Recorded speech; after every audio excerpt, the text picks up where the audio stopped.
जा लगो फिर निर्बंसा के जान में हक दिल के। अरे बाप रे भाई हमरा जिए ले नहीं देते कि। अरे निर्बंसा कई फटा तोरा लात शर्म नहीं हो रे। बुतरुआ हक दिल के तू ये बैठल ही नहीं जाना हम दिन रात मोबाइल में छौड़ी सबके देखते रहो।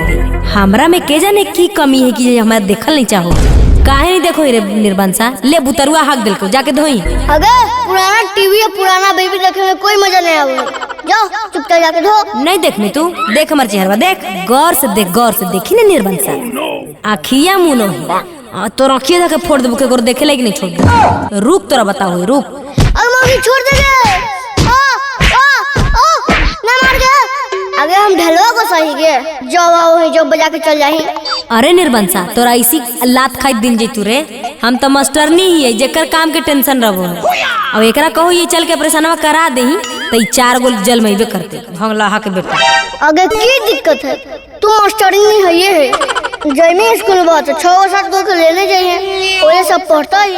हाँ रे निर्बंसा ओजा हम अपन नौकरी करवाई तो सब बचवन के पढ़ेबे की बुतरुए के खिलाते रहबे। आई की होलो है काहेला हल्ला कैले की होते बुतरुआ के तोरी सब रखा हैं अकेले कितना परेशान होइए। आए है एक गो बेटा में परेशान हो गई है।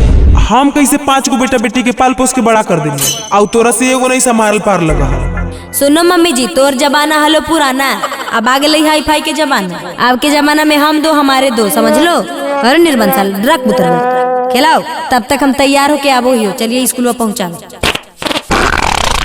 ले अगर मम्मी तो फिर हम दोगे तू हमारा बर्बाद कर देने की। अरे निर्बंसा तू बर्बाद हो गई नहीं रे एक गो में ये हालत हो आओ कहीं की जल में कर संभार एक तू ही संभार। हाथ तेरा बहन के हमारा दिमाग खराब हो।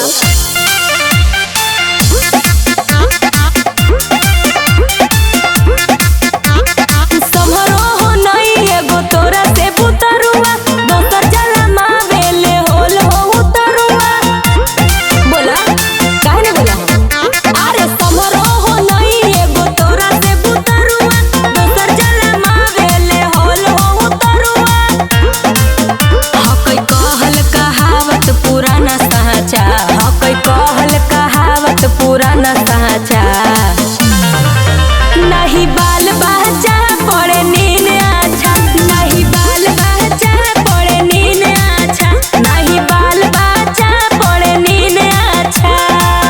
गलत गलत गलत ये बिल्कुल गलत बात है। तो सही कौन चीज रे तू ही बताओ।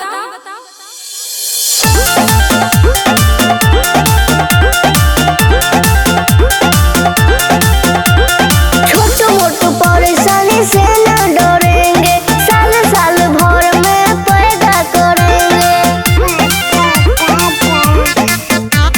छोटो मोटो परेशानी से न डरेंगे साल साल भर में पैदा करेंगे। वंश को अपना बढ़ाएंगे वंश को अपना बढ़ाएंगे।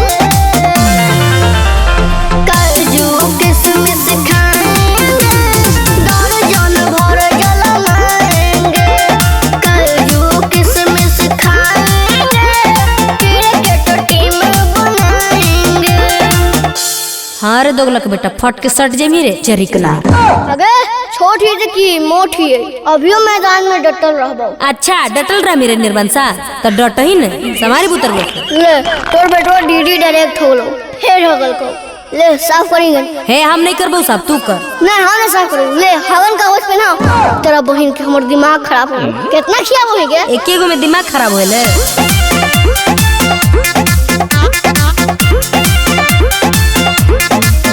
आज तोरा तो को मतलब खाली साल में गो निकाले के ओकरा ने बुझा है जेकरा तोड़ो है पोसे पाले के।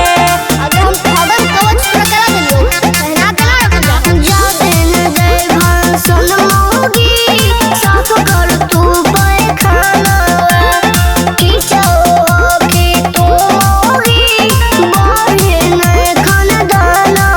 तू कौन चीज चाहे रे भांगला हजार ला पूरे गांव में रिकॉर्ड बनाएंगे पूरे गांव में रिकॉर्ड बनाएंगे। हाँ पूरा गाँव में तो तोरे एगो नामे चलते कि दर्जन भर पैदा कैले। अरे काजू किशमिश खाएंगे